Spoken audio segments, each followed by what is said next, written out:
Hello, I'm Sean Roberts, the writer, I am Ronan, the artist. and this is Rolled Worlds.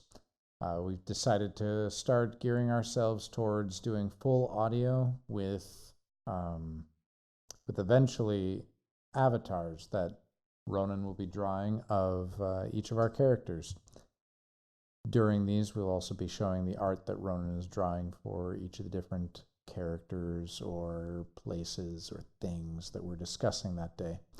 And today on Rolled Worlds, we are discussing Slanfarnak, who is the kind of polar opposite of the being that we discussed last time, Morjan the Just. And Slanfarnak is the is the goddess of evil and darkness and all bad things. Her physical attributes: she is a tall, dark figure, clouded in dark mist. She uh, is the darkness itself. She made it out of her own liking, and and I would say she's beautiful. Yeah, I think so. You would agree with that? That she is a beautiful person, just has a very dark um, presence to her. Like Yeah, she's beautiful in a very terrifying way. and it can be kind of hard to see her features, but Mm-hmm. I think overall, seems beautiful. Yeah, yeah. There's just a darkness to her. Yeah, Mm. So she has those attributes. I would say you don't really make out a lot of distinctions, kind of like how you were saying she's shrouded in darkness, and so being able to tell what makes her um, physically beautiful is really just her shape and her basic qualities to her. Um, Her attitude, she did uh, she did create all evil, and she does have the desire and the intention to cause pain and suffering to others. She's evil. She created evil inside the world of Tanu, and she broods evil into the world as well. Um, whether we're talking about uh, the Shadow Children or the Iraqi, which were also created by Slanfarnak.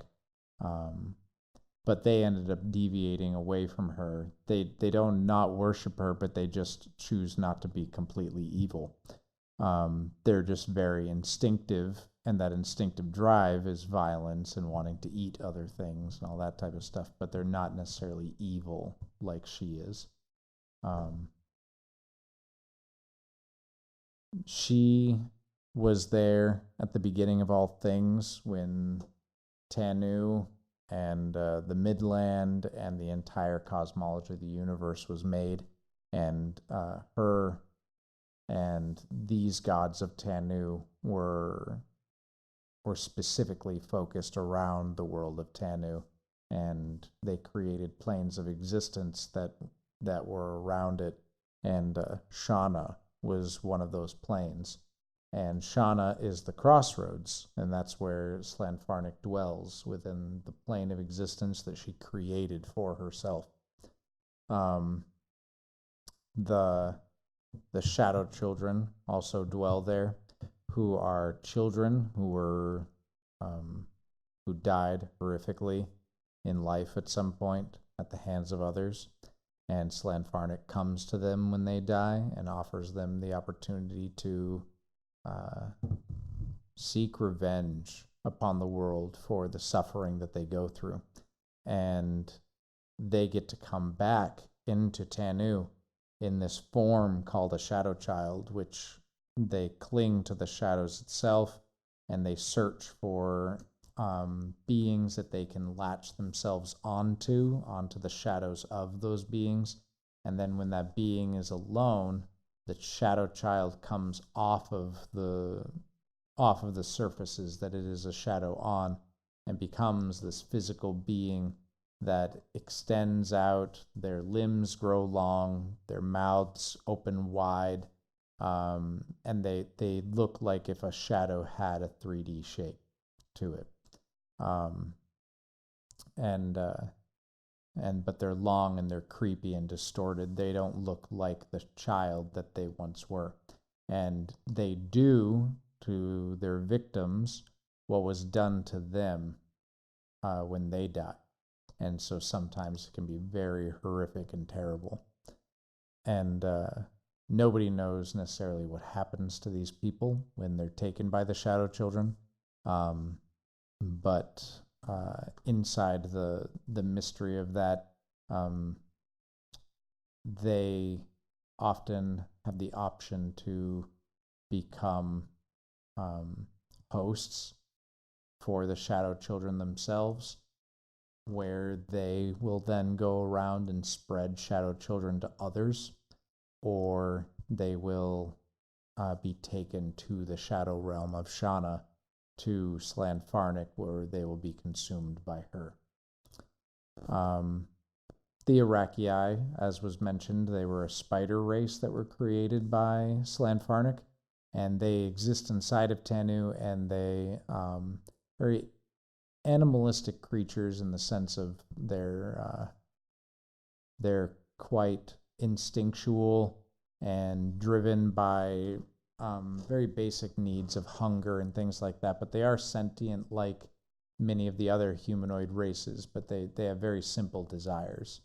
And the Iraqi are spider people, kind of like a centaur, but instead of a horse lower body, they have a spider lower body, and they're usually thought of as large. Like if you were thinking in Dungeons and Dragons terms, they would be large compared to mediums altogether, about the size of a horse, like their bodies, and very warlike race and very very aggressive and violent. The relationship that Slanfarnak has with many of the other gods is one of an understanding, because Morjan would prefer to just do away with Slanfarnak, to get rid of her completely and only have good in the world. Slanfarnak feels pretty much the exact same way back to Morjan, that she could just do away with him and would desire for him to not exist. The only thing that really stops Slanfarnak from really trying to act out the destruction of Morjan is that she wishes for evil to exist, and if everything in the world was evil, there would be nothing to suffer as greatly as goodness would suffer.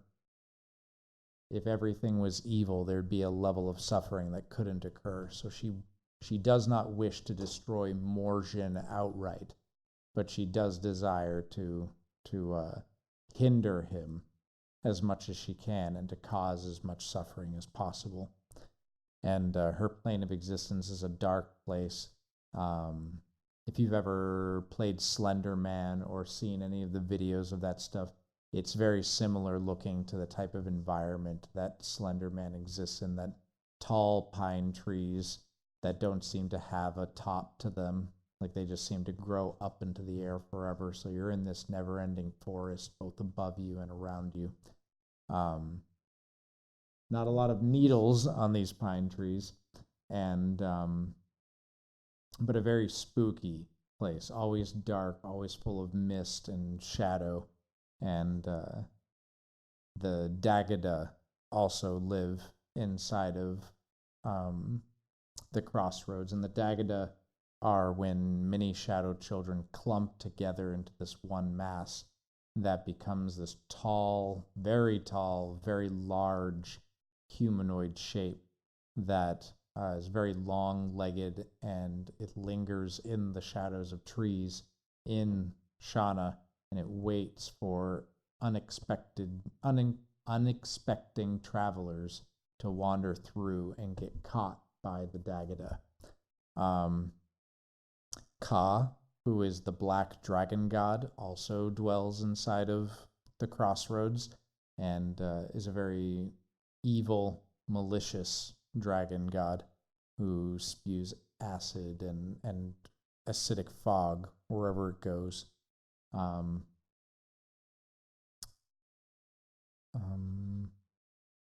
when it comes to relationships with any of the other gods, we also have a relationship that Slanfarnak has with the goddess Ilana.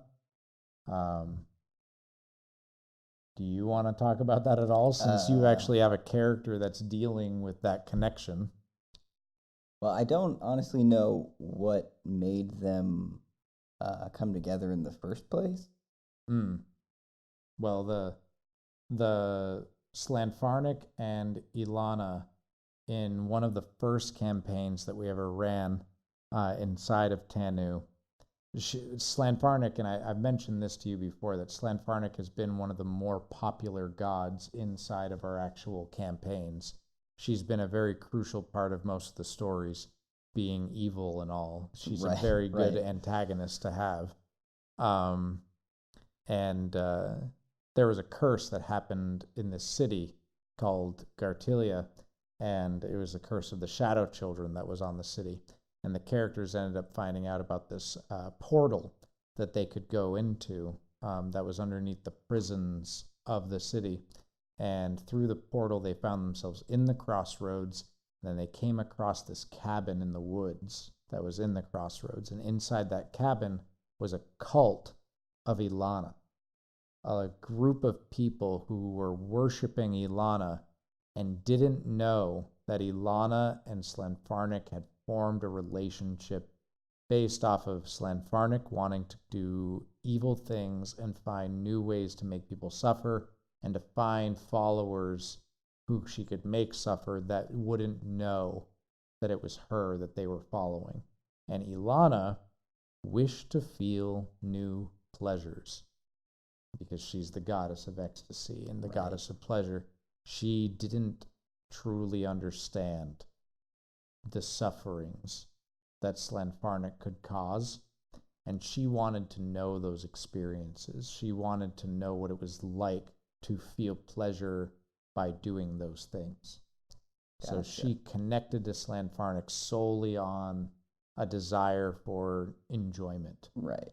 And she allowed her cult that was inside of the crossroads, which was a cult that existed inside Gartilia that would go back and forth into the crossroads. She tricked her own followers, this specific cult, into basically worshiping Slanfarnak without knowing it. Right. And they were being led by a woman named Sarah Palong. And she was actually played by our friend Marnie way back in like one of the really early campaigns that didn't even involve the Shadow Children curse. It was just like, or wait, no, it did involve the Shadow Children, but everybody in those little campaigns kind of died out quickly. Mm-hmm. And Sarah Palong was one of those characters whose campaign just never really finished. And so she just kind of stopped being a character. But I brought her back as this NPC that was because she was actually in the last game that she played as Sarah Palong. Marnie joined a cult of Ilana that was being run by a group of nobles. And she was blessed by Ilana with the power to like change gender and to change shape and do all the other fun things that Ilana likes to do. All the cool Ilana stuff. Yep. And so Sarah Palong was leading this cult that was in this cabin in the woods. She then killed everybody in the cabin, and then the party tried saving this infant that was in the cabin, and Sarah Palong said that she would like save the baby if they gave it to her, and she would like let them all go and like tell them how to get out of the crossroads. And then they gave her the infant. She threw it out a window. That's how you save babies. Yep. And so then when that happened, it was enough souls, basically. It was like the sacrificial ritual that Sarah Palong was creating in order to bring both Slanfarnak and Ilana together in one avatar, which Sarah Palong was acting as the conduit of. She then was encased inside this like luminescent egg on top of a hill inside of the crossroads. And the party showed up with an army from Gartilia to fight against the avatar that Sarah Palong was becoming. They ended up defeating her. They killed Sarah Palong. And then Slanfarnak erupted inside of her castle off in the distance, and then like stormed her way across the land in this colossal sized being that she was. And the party fled and got away at the sacrifice of one of the players, who stayed behind in order to close the portal and keep Slanfarnak from being able to get back here. And Sarah Palong didn't die. She was like killed in that battle, but she never truly fully died, because people believed in her. And her belief spread, and eventually she became like a demigod. And right now she's kind of in a transitional stage, Right. between demigod and god, which then brings in your character. Right. So go ahead and talk about him a little bit. My character, Sids, who is a rabbit qualic, which is like a anthropomorphic rabbit. He worships Sarah Palong because his family was being tortured, and he was unable to do anything to stop it. So he kind of just opened himself up to any god that could possibly help him. And Sarah was the one that answered the call. So that gave him the power to, fight these people that were torturing his family. But in doing that, he just tortured those people in front of the family members that he had left before, killing them mercifully so that they weren't being tortured anymore. They were also kind of broken after being tortured and then watching me torture people. So, and now he's just, kind of wandering around Tanu trying to spread the word of Sarah Palong and get her as much power as he can. Yeah, I would definitely say that he's like her main missionary in the world. And Sids has even met Sarah Palong. He's met Ilana. He's met Slanfarnak. Like, so he's been in the presence of these gods and more. And through the connection with her, like, you are an evil character, but there's kind of like a drive, right, behind your. Talk about that a little bit, like how like you're evil. He is evil because he now likes watching people be tortured and gets enjoyment from that. But he enjoys it, and he wants other people to enjoy it. And because Alana is part of it, there's still a lot of pleasure in everything. So he is evil, but he also likes to make people feel good. But sometimes that means hurting them. Amongst the other characters, you've also said, I won't do anything to you that you won't enjoy. Yeah. Is that absolutely true, or are you saying that to placate them for now? I would say it's a little bit of both. Okay. Like, he doesn't really want to, do anything that people won't enjoy. But if it happens, he's still going to get some enjoyment out of watching them suffer. Yep. Okay. Yeah, and so those are some of the stories that have involved Slanfarnak, whether we're talking about Sids now, who's still even a current character in the new campaign that's going on, where where the characters are dealing with a whole new issue that just started tonight inside the campaign, or whether we're talking about the past stories that have happened with the Shadow Children curse and everything in the city of Gartilia. Slanfarnak has always played a very dominant role inside the antagonistic portion of the story. And I would say when it comes to goals and desires, I think she sees a use in the being that is Sarah Palong. Because to believe in Sarah you have to believe in Slanfarnak first. Right. Like, you can't have Sarah Palong without Slanfarnak. Yeah. So I think she likes that aspect, and I think she likes the fact that she's finding these loopholes where people who aren't maybe truly evil are coming to, in a way, worship her through Sarah Palong. I think the only thing she worries about is if Sarah Palong becomes strong enough, she's possibly worried that evil and pleasure will win out over continuing to just believe in Slanfarnak's evil.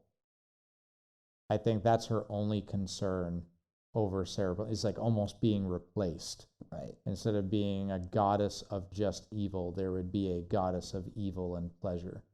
I don't think Ilana thinks that far ahead, so I don't think she cares that much right now. Right. But I think Slanfarnak is looking ahead and doesn't particularly like Sarah Palong, but she finds a use for her right now. Right, because right now she can kind of give Slanfarnak some more power, right, more followers. Right. But like you said, eventually it could replace her, which would then inevitably kill her if no one else believes in her. Right, because people who believe in her and worship her right now, like her cult followers, might eventually be like, wait, so we can either worship Slanfarnak or we can worship this other thing that makes us feel a lot better too about what we're doing. I don't have to have as much guilt with this one. And so that's even discussing some of the followers and the cults of Slanfarnak, because her cults are very focused on like darkness. All of their magic is usually fueled by darkness, shadows, and the Shadow Children, and powers focused on that. And yeah, the current campaign, we'll see if it involves more of Slanfarnak. I don't want to give anything away, right? Because you're in the campaign, right? And we have some listeners who are also in the campaign, and I don't want to say that she's not involved in it, and I also don't want to say that she is, because if I say that she is, then it's like, oh, then we know who the antagonist is, because who would be behind evil acts besides Slanfarnak if Sean's saying that she is involved. But if Sean says that she isn't involved, then we know we have a different threat on our hands. Right. Something else is the problem. So I think I'm just going to leave that one alone. But yeah, I would say that I feel pretty good about this video and or about this recording. So we'll probably cut it there, and just everybody being aware that eventually we're going to be going just with audio, but with the artwork that Ronan is drawing and the avatars of ourselves that will eventually be on the channel as well. When they all get drawn up, there's a lot of steps to that, and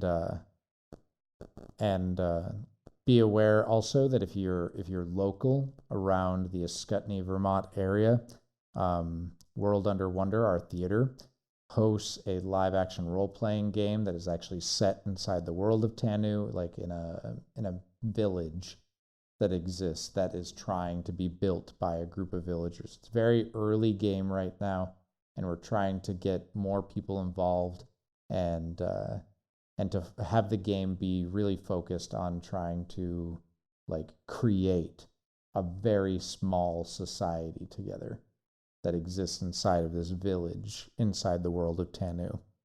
Once again, if you also live close, we have a Tanu role-playing game that's going on, which is based on my own system of tabletop role-playing that just depends on a D20.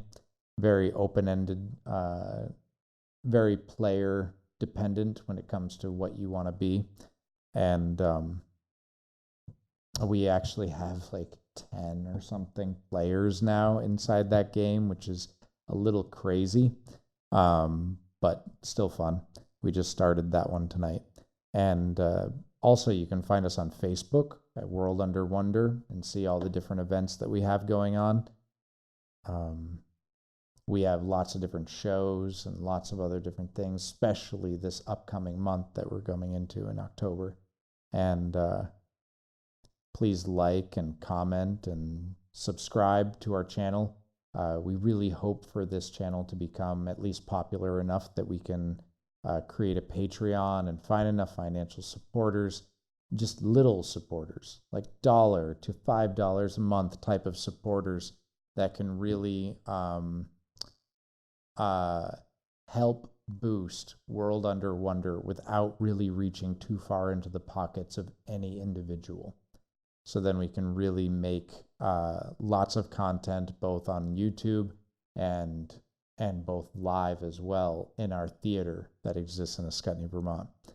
And yeah, so if you wish to become a part of this, then please subscribe, so then that way we can see that we have enough people interested to create that Patreon, so that we can get enough financial support to really get all of this going and to buy the proper equipment, so then we're not having to like makeshift all of this and really try to make it a much more in-depth, stronger channel.